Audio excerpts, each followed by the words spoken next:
பசங்களும் தன்னுடைய பெற்றோர்களும் தாவேக்காவிற்கு வாக்களிக்க வேண்டும், இல்லைன்னா தற்கொலை பண்ணிக்குவேன்னு சொல்லுவாங்க. அப்படி நீங்க அவங்கள மென்டல் ஆக்கி வச்சிருக்கீங்க. இப்போ இந்தியாவில் அம்பேத்கர் என்கிற மிகப்பெரிய ஆளுமையை இந்திய தேசிய தலைவராக ஏற்றுக்கொண்டிருக்கிற இயக்கம் தமிழக வெற்றி கழகம். அம்பேத்கர் எல்லாரும் தான் ஏத்துக்கிட்டு இருக்கு, நீங்க தான் ஏத்துக்கிட்டு மாதிரி சொல்றீங்க.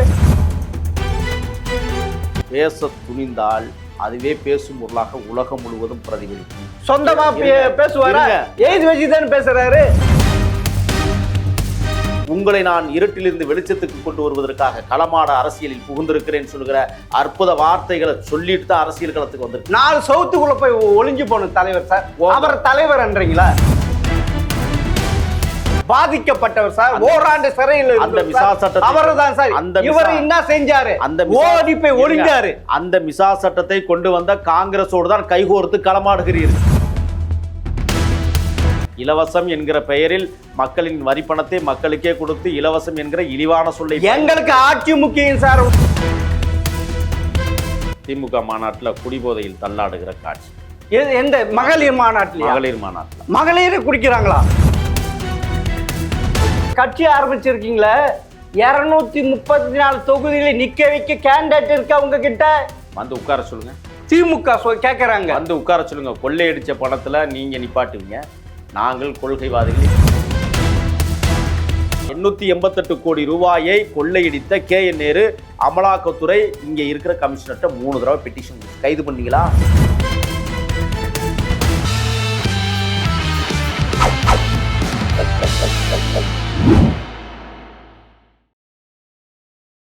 ஜெம் டிவி நேயர்களுக்கு வணக்கம். தமிழக வெற்றி கழகத்தை சேர்ந்த முகிலன் அவர்கள் சந்திப்பவர்கள். வணக்கம் சார். வணக்கம் சார். திமுக விஜயை பார்த்து அப்படியே பயப்படு சார். உண்மையில் அவ்வளோ பவர் உங்ககிட்ட இருக்கா? உங்கள் கட்சிக்கு இருக்கா? எந்த கட்டமைப்பும் இல்லாத அப்படி இருக்க நீங்கள் சும்மாவே சாம்பிராணி போட்டு இருக்கீங்களா அவங்களை பயப்படுறதுக்கு? கடா வெட்டு பூசையே நடத்துவோம். கடா வெட்டி பூச்சியை நடத்துவீங்க? அதாவது கருவேலங்காட்டும் தேசத்திற்குள் கூட தமிழக வெற்றி கழகத்தின் கொடி வானை முட்டி பறந்து கொண்டிருக்கிறது. ஒரு விடயம், எனக்கு சொந்த கிராமத்தில் எந்த கட்சியும் கொடி பறந்ததே கிடையாது. அங்கேயே வந்து தமிழக வெற்றி கழகத்தின் கொடி, வாகை மலர் பொறித்த கொடி, 2 யானைகள் வெற்றி வாகை மலர்களை சூடுகிற வகையில் கம்பீரமாக அந்த கொடிகளில் 2 மாலைகளே வெற்றி மாலையாக தூக்கி கொண்டிருக்கிறது. உண்மையில நீங்கள் சொல்கிறது நாங்கள் நம்பணுமா? நம்பங்க. இல்லையே. ஆனால் வர்ற இதெல்லாம் பார்த்தீங்கன்னா தமிழக வெற்றி கழகம் நகரங்களை தான் பேரூராட்சி, மாநகராட்சி, நகராட்சி இதில் தான் இருக்குது. கீழ் கிராமங்கள், அடிமட்ட கிராமங்களில் இது போய் சேரவில்லை என்றாங்களே சார். நீங்கள் இன்னும் கிராமத்தில் கொடி பறக்குதுன்றீங்களே. தலைவர் அவர்கள் நடிகராக இருந்தபோது வீட்டுக்கு 2 வாக்குகளை உருவாக்கி விட்டுத்தான் கட்சியை தொடங்கினார். இப்பொழுது அது 4 ஓட்டுகளாக மருவி நிற்கிறது. அது கூட்டு போயிடுச்சா? பிள்ளைங்களும் பசங்களும் தன்னுடைய பெற்றோர்களும் தாவேக்காவிற்கு வாக்களிக்க வேண்டும், இல்லைன்னா தற்கொலை பண்ணிக்குவேன்னு சொல்லுவாங்க. அப்படி நீங்கள் அவங்கள மென்டல் ஆக்கி வச்சிருக்கீங்க, தற்கொலை போகிற வரைக்கும். அப்படி ஒன்றும் செஞ்சு ரொம்ப தெளிவாக இருக்காங்க சார். இல்லை, உங்கள் ஓட்டு ஜென்சி தானே. மனநோயாளியாக நீங்களும் மாறிட்டீங்கிறத எங்களுக்கு வருத்தம். நானா? ஆமாம், நீங்கள் மனநோயாளிகள், உங்கள் ஆதரவார்கள் மனநோயாளிங்க. விஜய் என்ற அதை மட்டும் நம்பி இருக்காங்க. ஒரு கொள்கை இல்லாத, எதுவும் இல்லாத, அடிப்படை கட்டமைப்பு இல்லாத ஒரு கட்சி சார் உங்களுது. முத்துவடுகநாதர் இறந்ததற்கு பிறகு கைக்குழந்தைகளோடு களத்தில் களமாடுவதற்காக என் முப்பாட்டி வேலுநாச்சியார் சிவகங்கை சீமையை கட்டி ஆள்வதற்காக ராமநாதபுரம் சில்லாவில் காத்திருந்த போது ஆற்காடு நவாப்படைகள் திண்டுக்கல் மாநகரை நோக்கி களமெடுத்து ஆங்கிலேய பேராதிக்கத்தை உடைத்தெறிவதற்காக தயார் நிலைப்படுத்தி கொண்டிருக்கிற நேரத்தில் தஞ்சம் அடைந்து எனது சிவகங்கை சீமையை சின்ன மருதுவும் பெரிய மருதுவும் ஆண்டு கொண்டிருந்தாலும் ராமநாதபுரம் சில்லாவை தக்க வைப்பதற்காக நான் போராடுகிற சூழல். இலங்கை தேசம் எங்களுடைய தேசம் என்று பறைசாற்றுகிற வேலுநாச்சியார் மறைமுகமாக தங்கியிருந்த காலகட்டத்தில் ஒரு தாழ்த்தப்படுத்தப்பட்ட சமூகத்தில் பிறந்த குயிலியை படைத்தலைவியாக்கி உலகத்திலேயே ஒரு பெண்ணானவள் உடல் முழுவதும் எண்ணெய்களை ஊற்றிக்கொண்டு ஆங்கிலேய ஏகாதிபத்தியத்தின் ஆயுத கிடங்கை சிவன் திருத்தலத்துக்குள் சிதைத்த பெருமை எங்கள் வீர மரவச்சி குயிலிக்கு உண்டு. அந்த கொள்கை பிரகடனங்களை ஏற்றுக்கொள்ளுகிற சூழலில் எங்கள் வழிகாட்டு மட்டுமல்ல கொள்கை தலைவராக நாங்கள் வேலு நாச்சியாரை பதிவு செய்திருக்கோம். சார், உங்களுடைய டயலாக் பராசக்தி சிவாஜி மாதிரி இருக்கு, மனோரக சிவாஜி மாதிரி இருக்கு, அதை விட்டுருவோம் சார். புரியுதா? இப்போ இந்தியாவில் அம்பேத்கர் என்கிற மிகப்பெரிய ஆளுமையை இந்திய தேசிய தலைவராக ஏற்றுக்கொண்டிருக்கிற இயக்கம் தமிழக வெற்றி கழகம். அம்பேத்கர் எல்லாரும் தான் ஏத்துக்கிட்டு இருக்கு. நீங்க தான் ஏத்துக்கிட்டு மாதிரி சொல்றீங்க. உங்களுக்கு மாத்திரம் இன்னும் பட்டா போட்டு அப்பயே அம்பேத்கர் உங்களுக்கு பட்டா போட்டு எழுதி கொடுத்த மாதிரி சொல்றீங்களே. நாங்கள் கொள்கை தலைவராக உண்மையாகவே நாங்கள் ஏந்தியிருக்கிறோம். நாங்கள் பிறப்புக்கும் எல்லா உயிருக்கும் என்கிற எங்கள் முப்பாட்டன் வள்ளுவனின் தத்துவத்தை வரிகளாக்கி தமிழக வீதிகளில் தலை தோங்குவதற்காக அந்த மாபெரும் சொல்லாடலை இன்றைக்கு கொள்கை முழக்கமாக அறிவித்திருக்கிறார் எங்கள் தலைவர் என்றால் நீங்கள் ஒன்றை மட்டும் புரிந்து கொள்ள வேண்டும். அம்பேத்கர் அவர்களை பிறர் பயன்படுத்துவது சாதிக்காக பயன்படுத்துவார்கள், நாங்கள் மனிதநேயத்திற்காக பயன்படுத்துவோம். சார், நீங்கள் எல்லாரையுமே பயன்படுத்துவீங்க. 5 பேர் கொள்கை தலைவர் இருந்தீங்க, அப்புறமா ஓட்டுக்கோசரம் எம்ஜிஆரை ஏற்றுட்டீங்க, அப்புறமா அம்மாவை ஏற்றுட்டீங்க. உங்களுக்கு வேண்டியது எங்கடா எப்படி பண்ணுறதுலான்ட்டு தலை பிச்சுட்டு இருக்கீங்க. எங்கடா ஓட்டு வாங்குறது, நம்மளுக்கு ஓட்டு இல்லையேன்ட்டு. எங்களது மகத்தான தலைவர், தேசிய தலைவரை உருவாக்கிய பெரும் தலைவர் எம்ஜிஆர் அவர்கள். உங்களுக்கு நினைவிருக்கும்னு சொல்கிறேன்.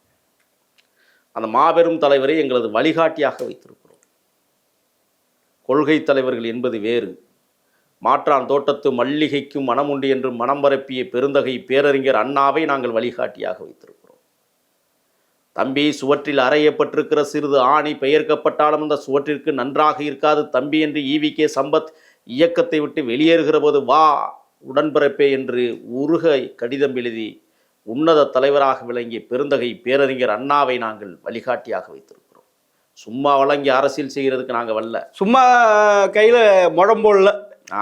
நாங்கள் வச்சுதான் முழம் போடுறீங்க. உக்கிர போர் தொடங்க இருக்கிறது 2026. அது மாபெரும் புரட்சி போர். கொள்கைவாதிகளுக்கும் கொள்ளைவாதிகளுக்கும் நடக்கிற ஒரு யுத்தத்தில் எங்கள் தலைவர் விஜய் அவர்கள் முன்னணி கள பணியாளராக என்னை முன்னிலைப்படுத்தி இருக்கிறார். சரி சார். எதிரிகள் விடுகிற ஈட்டிகள் எங்கள் இதயத்தின் மீது பட்டு ரத்தம் உழுதினாலும் இந்த மண் சிவந்த மண்ணாக மருவி இருந்தாலும் நாங்கள் காந்தல் மலரை காணிக்கை சூடுவதற்காக ஈழ தேசத்தில் தியாகம் செய்து எண்ணற்ற மறவர்களின் மௌன உறக்கத்தில் நாங்கள் பேசிவிட்டால் எழுந்து விடுவார்கள் என்பதற்காகவே மௌனமாய் கண்ணீரை காணிக்கையாக்கிவிட்டு காந்தல் மலரை சூடுகிற நாங்கள் நீங்கள் வெற்றியடைந்து விட்டீர்கள் என்பதற்காக வாகை மலரை நாங்கள் இப்பொழுது கைகளில் ஏந்தி யானையோடு புறப்பட்டு வருகிறோம். நாங்கள் என்ன புலிக்கூட்டம் அல்ல, நாங்கள் தமிழர் கூட்டம். நாங்கள் அம்புகளையும் எய்துவோம், மீன்கொடியையும் பறக்க விடுவோம். ஆனால் உண்மையில் பெரும்பாலானவங்க இந்த இளைய தலைமுறை ஜென்சி அவங்களெல்லாம் உங்களுக்கு ஓட்டு போட மாட்டாங்க. அது விஜயை பார்க்க வந்த கூட்டம் தவிர ஓட்டாக மாறாது அப்படின்ட்டு சொல்கிறாங்க சார். அப்படிங்களா? இந்த சோசியம் பார்த்தீங்கன்னா ராசபக்சே எப்போ சாவான்னு ஒரு ஜோசியம் பார்த்து சொன்னீங்கன்னா நன்றாக இருக்கும்னு நான் கருதுகிறேன். இல்லை, எல்லாரும் சொல்கிறாங்க. இல்லை, யார் சொல்கிறது? எந்த அயோக்கியர்கள் சொல்லுகிறார்கள்? எல்லாருமே சொல்றாங்க. யார் சொன்னதுன்னு சொல்லுங்க. நேருக்கு நேரா உட்கார வைங்க, நாங்க பேசுறோம். உங்களுக்கு தைரியம் இருந்தா, தெம்பு இருந்தா, திராணி இருந்தா எங்களோட மோதி பார்க்கட்டும் யுத்த களத்துல. உங்களுக்கு என்ன வாக்கு சதவீதம் இருக்கு சொல்லு பார்க்கலாம். வெறுங்கையில தான் முழம் போட்டுட்டு இருக்கீங்க. புரட்சி தலைவர் எம்ஜிஆர் அவர்கள் 1972 இயக்கத்தை ஆரம்பிக்கும் போது இதே சொல்லாடலை திமுகவினர் பயன்படுத்தினார். அவரை கூட விஜயை கம்பேர் பண்ணாதீங்க சார். ராமராவ் அவர் ஏற்கனவே காங்கிரஸ்ல இருந்தவர், திமுகவில் இருந்து அப்புறமா தான் கட்சிக்கு வந்தவர். இவரு நடிச்சிட்டு வந்தவர். இவருக்கு என்ன இருக்குது? 1993 எங்கள் தலைவர் விஜய் நடிகராக பரிணமிக்கிற போது பண்பால் என்கிற பால்பண் திட்டத்தை கொண்டு வந்து ஏழை தாய்மார்கள் மார்பு சுரப்பிகளில் பால் சுரக்காத போது 1.5 லட்சம் குழந்தைகளுக்கு தமிழ்நாட்டில் பால்பண் திட்டத்தை உருவாக்கிய பெருமகன் எங்கள் தலைவர். சும்மா அரசியல் பேசணும்னு சொன்னா உட்கார்ந்து பேசுவோம் வாங்க மணிக்கணக்கில். இரவு பாடசாலைகள் கிட்டத்தட்ட 13,000 பேச விடுங்க. 13,000 பாடசாலைகள் உருவாக்கிய மகத்தான ஏங்க ஏன் தலைவர் தான் பேசணுமா? எவ்வளவு ஆமா அப்படி கிடையாது, தலைவர் பேசணும். நாங்க தலைவர் எப்படியே தொண்டர் வழிதான். அப்படி இல்ல, அப்படி நீங்க மத்த பேசிட்டா தலைவர் பேச 10 நிமிஷம் 5 நிமிஷம். இப்ப ஏதோ ஒரு ஈரோடுல தான் 30 நிமிஷம் பேசினாரு. எங்க தலைவர் மணிக்கணக்கா பேசுவான்றீங்க, வெத்து வேட்டா. எங்க தலைவர் அவர்கள் பேச துணிந்தால் அதுவே பேசும் பொருளாக உலகம் முழுவதும் பிரதிபலிக்கும். சொந்தமா பேசுவாரா? எழுதி வச்சுதான் பேசுறாரு. யாரு யாரு? உங்க தலைவர். நீங்க தான் எழுதி கொடுத்தீங்களா? நீங்க தான் எழுதி கொடுத்தீங்க. அது எழுதி கொடுத்தது கூட தப்பா எழுதுறாங்க. இல்ல, யார் எழுதி கொடுத்ததுன்னு சொல்லுங்க. ஆலோசனை. அதுல அது எழுதி கொடுத்தது தப்பா எழுதி கொடுக்குறாங்க. பேசாதீங்க. முதலமைச்சரே பார்த்து படிச்சே தப்பா படிக்கிறாரு. முதலமைச்சரே சிலப்பதிகாரத்தை எழுதுனது யாரானா திருவள்ளுவர் சொல்லுகிற முதலமைச்சர் இந்த தேசம். அது டங்கு ஸ்லிப் ஆகும் சார். அவர் நிறைய பேசுறோம் சார், நிறைய கூட்டங்கள் பேசுகிறார் சார். நாங்கெல்லாம் பேச மாட்டோம். உங்க தலைவர் எத்தனை இதுல சார் பேசிருக்காரு? 2 வருஷம் கட்சி ஆரம்பிச்சு இன்னும் வெளியே பேச மாட்டோம். செயல் மட்டுமே எங்களுக்கு பிடிக்கும். அந்த செயலை எங்களை அடையாளப்படுத்துகிற செயல்பாடு மட்டும்தான் நாங்க செய்வோம். அதிகாரத்தை கைப்பற்றுகிற போதுதான் அதனுடைய பிரதிபலிப்பு என்னவென்று தெரியும். முதல்ல உங்களுக்கு ஒன்று சொல்ல கடமைப்பட்டிருக்கிறேன். சும்மா மணிக்கணக்கில் பேசி நாள் கணக்கில் பேசி இந்த நாட்டை சுடுகாடாக ஆக்கியவர்கள் போல நாங்கள் இருந்து விட மாட்டோம். சுருக்கமாக பேசினாலும் ரத்தன சுருக்கமாக வார்த்தைகளை சொன்னாலும் அரைந்தது போல பேசுகிற ஆற்றல் மிகுந்த தலைவர் நாங்கள் பெற்றிருக்கிறோம். சும்மா இல்லை. எங்கள் தலைவர் ஒரு வாசகத்தை சொல்லுகிறார், என்னை இருட்டிலிருந்து நீங்கள் வெளிச்சத்திற்கு கொண்டு வந்தீர்கள், உங்களை நான் இருட்டிலிருந்து வெளிச்சத்துக்கு கொண்டு வருவதற்காக களமாட அரசியலில் புகுந்திருக்கிறேன் சொல்லுகிற அற்புத வார்த்தைகளை சொல்லிட்டு தான் அரசியல் களத்துக்கு வந்திருக்கிறார். ஓடி போய் ஒளிஞ்சு போன தலைவர் எங்க? கரூர்ல இன்ஸ்டன்ட்டுக்கு 41 பேர் சாவடிச்சு இப்படி வீட்டுக்குள்ள போய் 4 சவுத்துக்குள்ள போய் ஒளிஞ்சு போன தலைவர் சார். அவர் தலைவர் என்றீங்களா? இந்த 17.25 கோடி திமுக ஒதுக்கி தலைவரை மட்டுமே வசைபாடுவதற்கு ஒதுக்கியிருந்த தொகையில உங்களுக்கும் ஒரு சில லட்சங்கள் வந்து தமிழக முதல்வர் சாதாரண நினைச்ச மிசா சட்டத்துல பாதிக்கப்பட்டவர் சார். ஓராண்டு சிறையில் அந்த மிசா சட்டத்தை அவர்தான் சார். இவர் என்ன செஞ்சாரு? அந்த ஓடி போய் ஒளிஞ்சாரு. அந்த மிசா சட்டத்தை கொண்டு வந்த காங்கிரஸோடு தான் கைகோர்த்து களமாடுகிறீர்கள். நீங்கள் திமுகவை தூற்றுவதற்கு உங்களுக்கு தகுதி இல்லை, புரியுதா? தமிழகத்தை மாற்றி அமைத்தவர்கள் இன்று தமிழகத்தை ஆமா பொருளாதார வளர்ச்சியில் இந்தியாவில் முதல் மாநிலம் ஆக்கியிருக்கிறார் திரு ஸ்டாலின் அவர்கள். தமிழகத்தை மாற்றியவர்கள் ஒத்துக்கொள்கிறேன். இந்த 4.25 ஆண்டு கால ஆட்சியில் கிட்டத்தட்ட 7811 படுகொலைகளை நிகழ்த்தி மாற்றியிருக்கிறார்கள். 33 ஆணவ படுகொலைகளை செய்து மாற்றியிருக்கிறார்கள். 39 கற்பழித்து கொலை செய்த நிகழ்வுகளை கொண்டு வந்து மாற்றியிருக்கிறார்கள். காவல்துறையே 9 போக்சோ வழக்குகள் மீது பாய்ந்திருக்கிறது என்றால் மாற்றியிருக்கிறார்கள். வெக்கங்கட்டவர்கள் ஆண்டு கொண்டிருக்கிறார்கள். மலைகளை வெட்டுகிறார்கள், ஆத்தை கொள்ளையடிக்கிறார்கள், மற்ற இன்ன பிற மணல் கொள்ளை நடக்கிறது, மண் கொள்ளை நடக்கிறது, மலையை சுரண்டி கொழுக்கிறார்கள். ஏன் குறவை மீனும் கொக்கும் வாழுகிற பள்ளிக்கரணையை கூட ஆட்டையை போடுவதற்கு இவர்கள் துடித்து விட்டார்கள். சாலைகள் நீங்க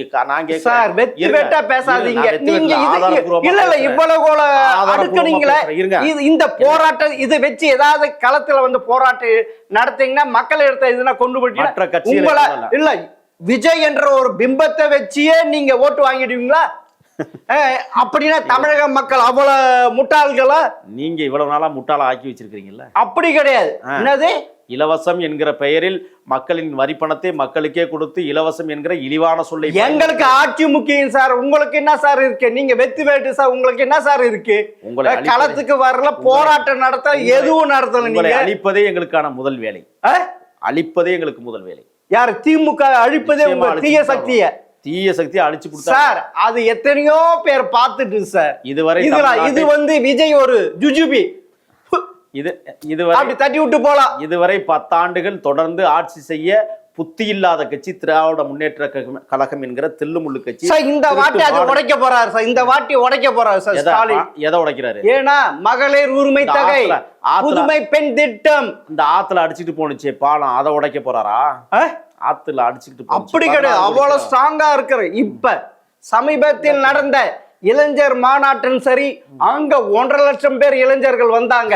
இப்ப மகளிர் மாநாடு நடந்தது, அங்கு 1.25 பெண்கள் வந்தாங்க. நீங்கள் நம்பி இருக்கின்ற இளைஞர் கூட்டமும் பெண்களும் திமுக வந்துட்டாங்க சார். நீங்க தெருவோட போய் திருவோடா போறீங்க சார். திருவோட எடுக்க போறீங்க சார். திருவண்ணாமலையில் நடைபெற்ற முதியவர்கள் மாநாட்டில் நொங்கு கொள்ளை நடந்தது, கரும்பு கொள்ளை நடந்தது, வாழைத்தார் கொள்ளை நடந்தது. தலைவர்கள் பேசுகிற போதே தரிகட்டு சுற்றுச்சுவரில் ஏறி குதித்து குடிக்க சென்றார்கள். ஆக அதுக்கு பல பொருத்தம் உண்டு. குடிகாரர்கள் மாநாடு, முதியவர்கள் மாநாடு, திருடர்கள் மாநாடு. அப்படியா? ஆமா, நேற்று கூடிய கூட்டத்துல என்ன நடந்திருக்கு நீ தெரியுமா? உங்களது குரங்கு மாநாடு. யாரு? குரங்குகள். நீங்க மரத்துல ஏறது அதையே எப்பயுமே பார்க்கலையா? ஏன் சார் புத்தி கெட்ட இப்படி இருக்கிறார்? ஒரு ஒரே ஒரு பிம்பத்தை வச்சுட்டு நீங்க அதுக்கு நீங்க சப்போர்ட் பண்றீங்களா பாரு. இங்க பாருங்க, விஜய் என்ற பிம்பம் என்ன கீழ்ச்சிச்சு தமிழ்நாட்டுல. உங்கள்ட்ட ஒரு விஷயம் சொல்லவா? குரங்கு தானா சேர்த்து பாத்துருக்கீங்களா? குரங்கு தானா சேர்த்து இது உங்களது வானர கூட்டம். இருங்க, உங்களது வானர கூட்டம். குரங்கு தானா செத்து பார்த்த வரலாறு உண்டா? இல்லை இல்ல இல்ல. ஆமா, அதுதான் குரங்கு. நாங்க குரங்கு தான். ஏன்னா அதுல இருந்து உருவானவர்கள். ஓ, உங்களுக்கு அந்த டிஎன்ஏ இருக்கு. நீங்க குரங்கு கூட்டம். தமிழக வெற்றி கழகம் இனி தமிழக குரங்க கூட்டம் அப்படி பேர் மாத்திரலாமா? வச்சுக்கோங்க, வயிறு வழியே கத்துங்க. எப்ப நாங்கள் பரிணாமத்தின் அடிப்படையில் வந்தவர்கள். பரிணாம வளர்ச்சி டார்வின் தீர்வி என்றீங்க நீங்க. அவ்வளவு சார், உங்களுக்கு டார்வின் தீர்விக்கு உங்களுக்கு என்ன சார்? அது நாங்கள் டார்வின் தீர்வு மனிதர்கள் ஆகிவிட்டோம். ஆனா நீங்க உங்க மனிதர் ஆகல, குரங்கு புத்தி அப்படியே இருக்கு. குரங்கு கூட்டம். பேசி முடிச்சிட்டீங்களா? ஆமா, பேசிட்டேனே. ஒரே ஒரு செய்தி உங்களுக்கு சொல்றேன். நேற்று நடைபெற்ற மாநாடா, மகளிர் மாநாடா? ஆமாம் சார். எல்லாம் வெளிமாநிலத்திலிருந்து இறக்குமதி செய்யப்பட்ட சார். அந்த மாநாட்டுல என்ன தெரியுமா பேசியிருக்காரு? என்ன தமிழக முதல்வர் என்ன பேசி? Woman of power. அதனால தமிழகத்தில் மீண்டும் திமுக ஆட்சி, திராவிட மாடல் 2. என்ன சார் இது? திமுக மாநாட்டுல குடிபோதையில் தள்ளாடுகிற காட்சி. எந்த மகளிர் மாநாட்டுல? மகளிர் மாநாட்டுல மகளிர் குடிக்கிறாங்களா? எல்லாம் குடிப்பாங்க. ஆமா, 400 ரூபா கொடுத்து கூட்டிட்டு வந்தா அப்புறம் என்ன பண்ணுவாங்க? கரெக்டா சரக்குக்கு என்ன ரேட்டோ அதை கொடுத்து கூட்டிட்டு வந்துட்டாங்க. அப்படியா? ஆமா. ஓ, இப்ப நீங்க சொல்றத பார்த்தா திரு ஸ்டாலின் அவர்கள் இந்த டாஸ்மார்க்கால் இளைஞரையும் கெடுத்து விட்டார், மகளிரையும் கெடுத்து விட்டார், ஒட்டுமொத்த தமிழகத்தை கெடுத்து விட்டார்ன்றீங்களா? என்ன சார் நான் கேட்கிறேன், பதிலே இல்ல. இருங்க, உங்களுக்கு எல்லாத்தையும் உணர்ச்சி பூர்வமா காட்டினா தானே அது சரியா வரும். தலைவர் பேசி கொண்டிருக்கிற போதே வெளிநாட்டு தொழிலாளர்கள், கருப்பும் சிவப்பும் உடையுடன் கலந்தவர்கள், வெளி மாநில தொழிலாளர்கள், வெளிநாட்டு, உங்களுக்கு வெளி இந்தியா கிடையாது, நீங்க தமிழ் மாநிலம் அப்படி சொல்லுங்க. வெளிநாட்டு இதுன்னு சொல்றீங்க. எங்களை பொறுத்தவரை அது வெளிநாடு தான். அப்படி நீங்க தமிழ், அப்பனா இந்தியாவிலிருந்து பிரிக்கப்பட உங்களை முதலில் தூக்கி உள்ள போடணும் இந்தியாவில். உண்மையா சார்? இத பாருங்க, தலைவர் அங்க பேசிட்டு இருக்கிறாரு, எல்லாம் கிளம்பிடுச்சு. அப்படியா? இதுக்கு பேர் என்ன சார்? அவர் ஒரு சொல் போதும் சார். என்ன மந்திர சொல் சார். அது தானாகவே அப்படியே எலெக்ஷன் வந்தா அப்படியே சூரியனுக்கு அமுக்கும் இந்த கை. அவ்வளவு நலத்திட்டங்கள் செஞ்சிருக்காங்க. மகளிருக்கு மகளிர் உரிமை தொகை, விடியல் பயணம், புதுமை பெண் திட்டம், இன்னும் எவ்வளவு சார் செஞ்சிருக்காங்க. அதே பார் எவ்வளவு இதுக்கு என்ன சார், இது மாதிரி உங்களால செய்ய முடியுமா? திமுக அறக்கட்டளையில இருந்து கொடுத்தாங்களா? திமுக அறக்கட்டளையில இருந்து, அதாவது பலாயிரம் கோடியை கொள்ளையடிச்சு அப்படியே கொண்டு சேர்த்து வச்சுக்கிறீங்களா திமுக அறக்கட்டளையில, அதுல இருந்து பிரிச்சு கொடுத்தாங்களா? அப்படியா? ஆமா, அப்படிதான் கொடுக்கணுமா? ஆமா, கொடுங்க. ஏன் பலாயிரம் கோடி எதுக்கு அதுல கொண்டே சேர்த்து வச்சிருக்கீங்க? அது எங்க குடும்பத்துக்கு வேணும், எங்க இது வேணும், அதெல்லாம் வாழணும்ல. உங்களுக்கு எடுத்து கொடுக்கணுமா? இல்ல, நீங்க இப்ப கட்சி ஆரம்பிச்சிருக்கீங்களே, 234 தொகுதியில நிக்க வைக்க கேண்டிடேட் இருக்கா உங்க கிட்ட அப்படின்னு கேக்குறாங்க சார். யாரு? திமுக. வந்து உட்கார சொல்லுங்க. திமுக கேக்குறாங்க, வந்து உட்கார சொல்லுங்க. கொள்ளையடிச்ச பணத்துல நீங்க நிப்பாட்டுவீங்க, நாங்கள் கொள்கைவாதிகள், எங்கள் தலைவன் உழைப்பால் வேர்வை சிந்தி ரத்தம் சிந்தி சேர்த்து வைத்திருக்கிற பணத்தை வைத்து தமிழக மக்களிடத்துல 234 இல்ல 500 தொகுதி நீங்க அறிவிச்சாலும். ஆமா, உங்க தலைவர் போய் தெரியுமே, வெளிநாட்டுல இருந்து கார் இறக்குமதி செஞ்சுட்டு டாக்ஸ் கட்டல சார். கடைசியில நீதிமன்றம் சொன்னதால டாக்ஸ் கட்டினாங்க சார். கட்டிட்டோம்ல. அதாவது நீதிமன்றம் வச்சதுக்கு பிறகு கூட அமைச்சர்கள் இல்ல நேர்மையாக இருக்கணும், ஒரு தலைவர் நேர்மையாக இருக்கணும். 888 கோடி ரூபாயை கொள்ளையடித்த KN நேரு அமலாக்கத்துறை இங்க இருக்கிற கமிஷனர்ட்ட 3 தடவை பெட்டிஷன் கொடுத்து கைது பண்ணீங்களா? துப்பு இருக்கா? வெக்கம் இல்ல உங்களுக்கெல்லாம்? என்ன ஞானோதயம் உங்களுக்கு பிறக்குது?